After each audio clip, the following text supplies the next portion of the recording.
को लेकर चल रही थी। तो अब सबसे पहले मोहित मधुकर जी को आमंत्रित कर रहा हूँ कि माँ के दरबार में आई और अपनी हाजी लगाए मोहित मधुकर जी जो विधायक जी का चेला है, श्री विनय बिहारी जी का चेला है मोहित।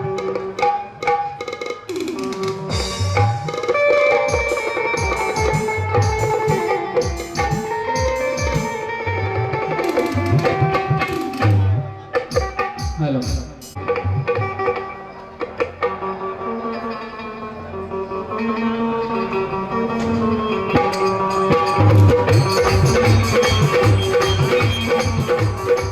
भैया लोग के दोनों हाथ जोड़ के गोड़ लगा तनी ताली बजा के तनी आशीर्वाद देने लगे हैं भैया।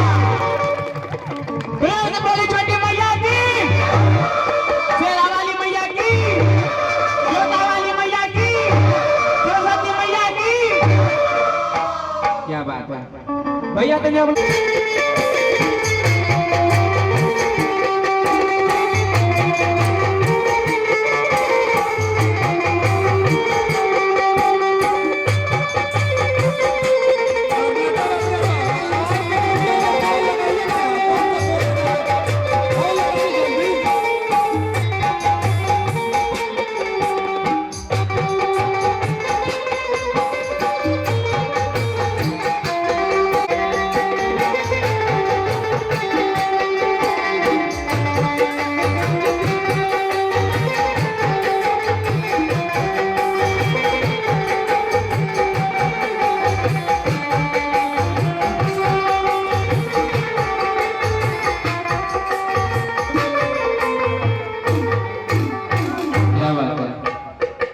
एक बेर जितना बढ़िया भैया लोग नीचे में जाओ था तने एक बार ये लोग खाती होता नहीं हाथ उठा के तने हाला के तने जोड़ा से बजाई नहीं तो प्यार से बड़ी सत्य दरबार की आई। सबसे पहले माई के भजन आपने अर्जी लगावा गे जपत पूजा कि शारदा से गोहरा वतनी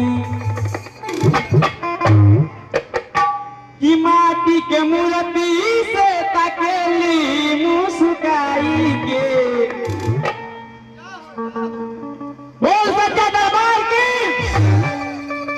कि माटी के मूर्ति से तकेली मुस्काई के कि अजबे रूप सुहावत लागे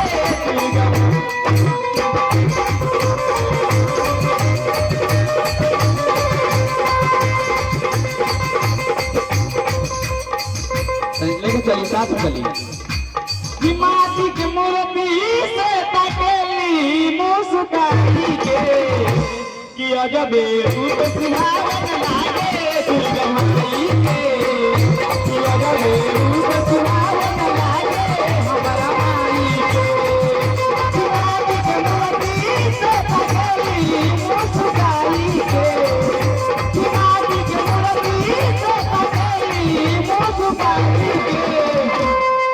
माझा में क्या होता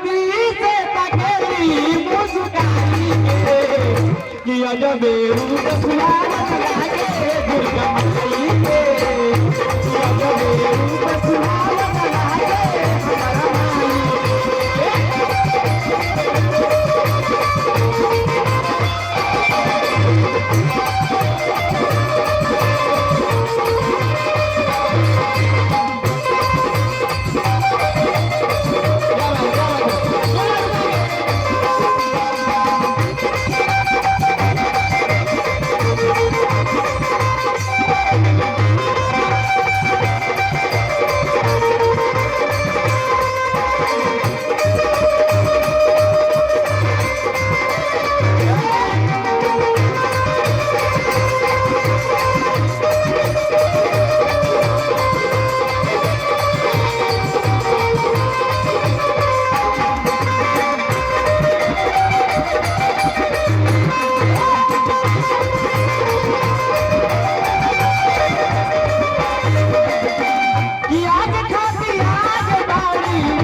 के तो लोग ताली बजाओ। मैया सबको देली मन हर साई के कि अजबे रूप सुहावन लागे दुर्गा माई के, कि अजबे रूप सुहावन लागे दुर्गा माई के।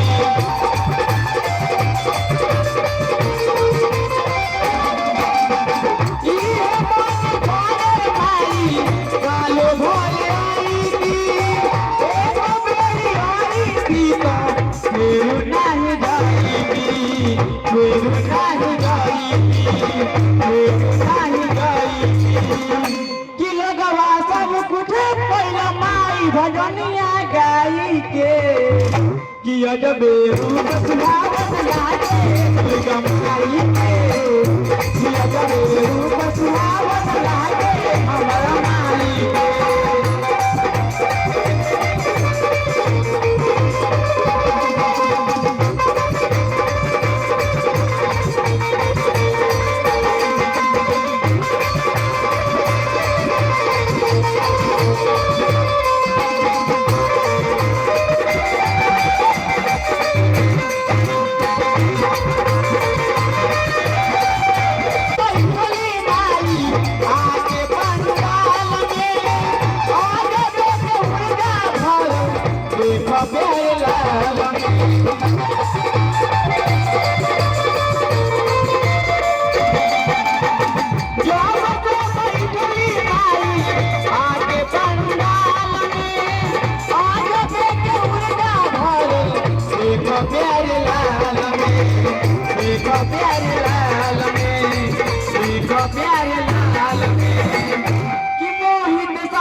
भजनिया गाई के लास्ट अंतरा मैया की कि अजबे रूप सुहावन लागे दुर्गा माई के, कि अजबे रूप सुहावन लागे दुर्गा माई के, कि अजबे रूप सुहावन लागे हमारा माई के, कि अजबे रूप सुहावन लागे दुर्गा माई के, कि अजबे रूप सुहावन लागे दुर्गा माई के। नगरी चली है राती नई बहुरिया बोलावेगी, नई बहुरिया बोलावेगी।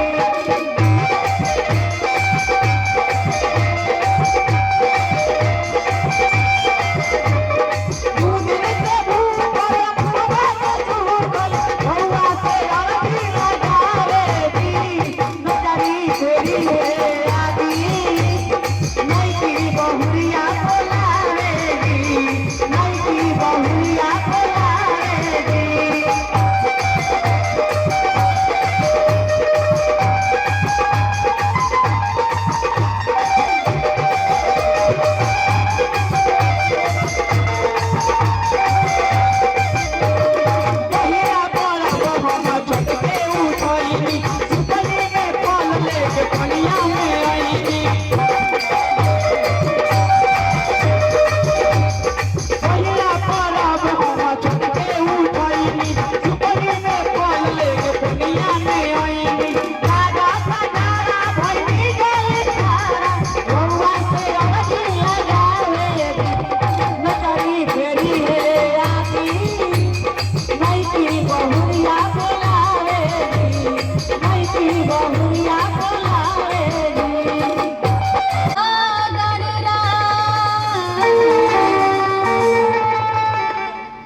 हरिओम।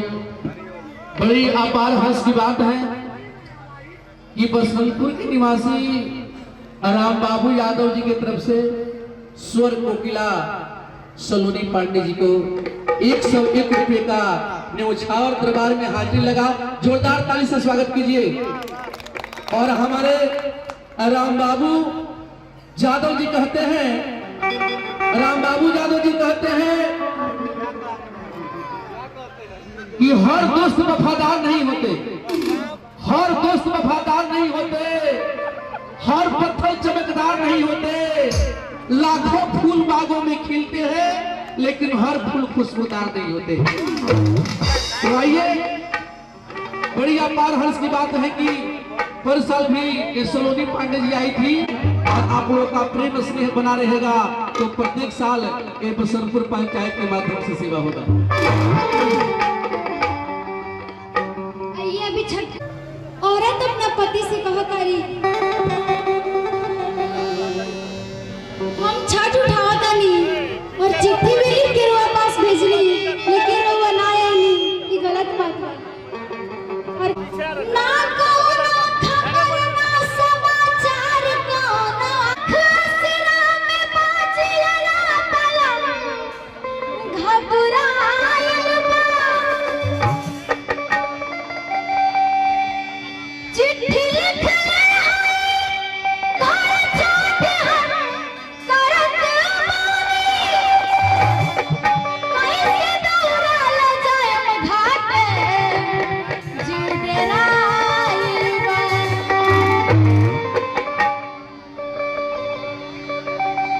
रउआ घरवा से बाहर जमुना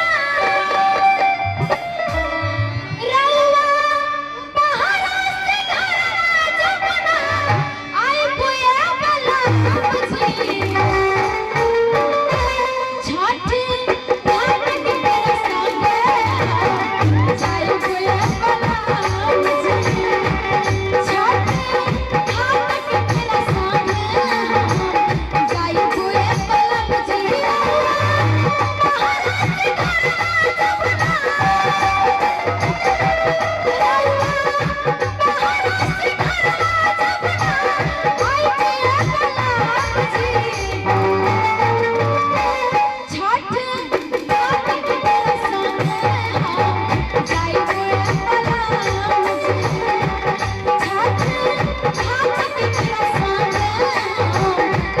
बाहर से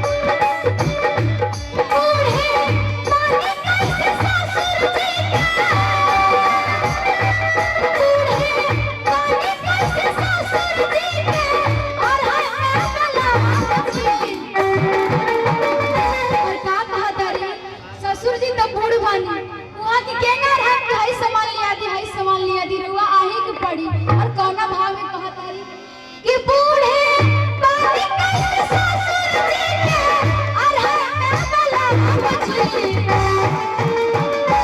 छठ घाट के संगे जाई कोई बला छठ घाट के संगे जाई कोई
200 रुपये फिर मिल रहा है। और हमारे हरिंदर जादव जी, उनके तरफ से भी ये 100 रुपये का। और हमारे मदन दास चौकीदार साहब, उनके तरफ से ये हमसे गिना नहीं जा रहा, आप ही खुद को गिन लीजिए। और इन तीनों का कहना है श्रीमान जी का कि किसी को कष्ट देने के लिए एक छोटी सी सुन काफी है। हे वाह, इनका कहना है कि किसी को कष्ट देने के लिए एक छोटी सी सुन काफी है, और किसी के दिल में दुख देने के लिए एक छोटी सी भूल काफी है। किसी को कष्ट देने के लिए एक छोटी सी सुन काफी है, किसी के दिल में दुख देने के लिए एक छोटी सी भूल काफी है। अरे जिंदगी की नैया पार करने के लिए माँ के चरणों की थोड़ी सी धूल काफी है।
कल पैर भी जाना दीवाना होती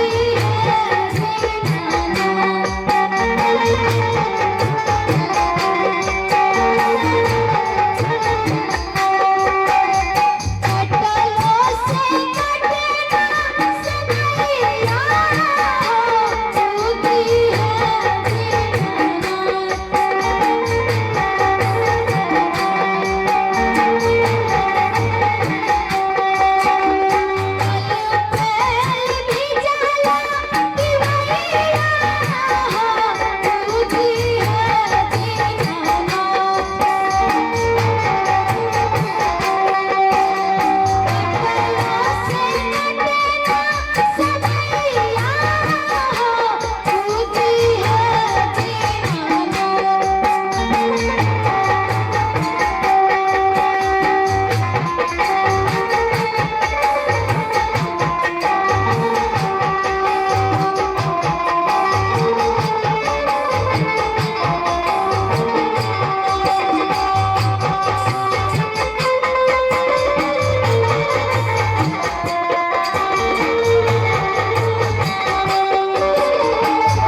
सभी आप जितने भी रेस में यहाँ पर उपस्थित हैं इस जागरण प्रोग्राम को आनंद लेने के लिए उन सबों से सेवा कर रही थी।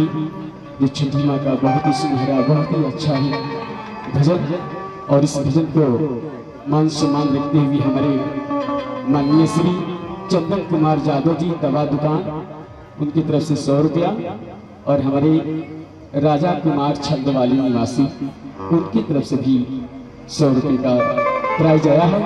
और उनका कहना है कि आज की रात काली मुर्गी भी उजली हो जाएगी, आज की रात काली मुर्गी भी उजली हो जाएंगे। और ये माँ के दरबार है, ये माँ के दरबार में जो दोनों हाथों उठाकर ताली नहीं बजाएंगे उनकी दोनों हाथों में खुजली हो जाएगी। और हाँ, एक बात आप सभी के बीच में रखूंगा, जितना भी कलाकार यहाँ पे आए हुए हैं, जो क्षेत्रीय भी कलाकार हैं, ऐसे प्रोग्राम चलेगा। और हमारे विशेष करने के साथ साथ इसके बाद तीसरा नंबर पे हम पेश करते हैं जो जागरण कृषि इसी क्षेत्रीय कलाकार जो हमारे छंदवाली निवासी प्रेस कुमार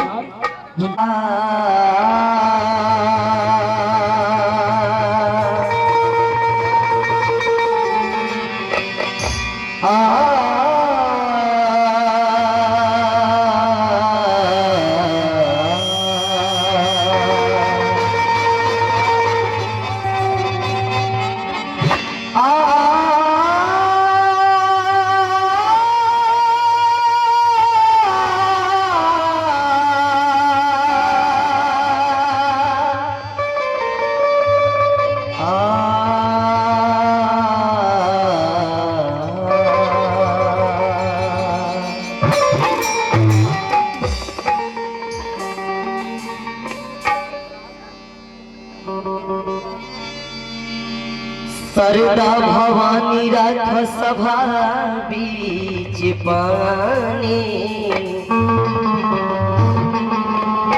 के दोनों हाथवा जोड़ पड़ी पैया हो मैया कि बुधिया के हिन बन दुखिया मिली हिन बने पूरा पढ़नी पढ़ैया हो मैया छठी मैया की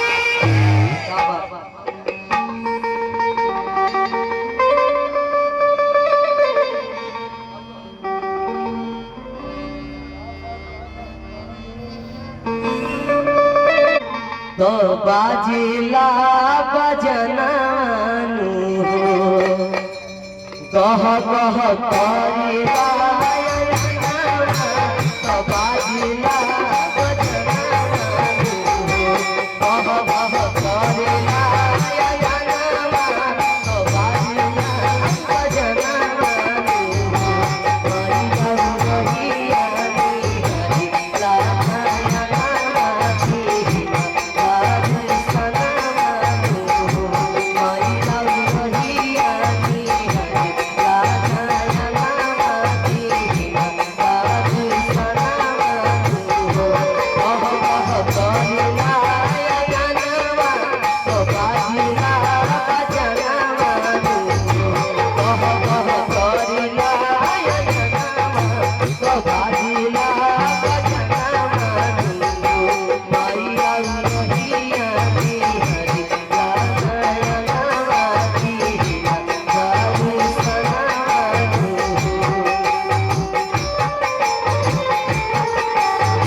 न्यौछावर प्रिंस कुमार प्रेमी को वो न्यौछावर किए हैं। बोल दौड़ के माता पिता की, समस्त परिवार की, और सारे सेवक रहमतों का जाम लेते हैं। फलक दादी का सेवक रहमतों का जाम लेते हैं, भाव सागर से तरते हैं, जो माँ का नाम लेते हैं। जहां में एक हो क्या सैकड़ों इंसान है, लेकिन मुकद्दर उनकी अच्छी है जो माँ का नाम लेते हैं। तो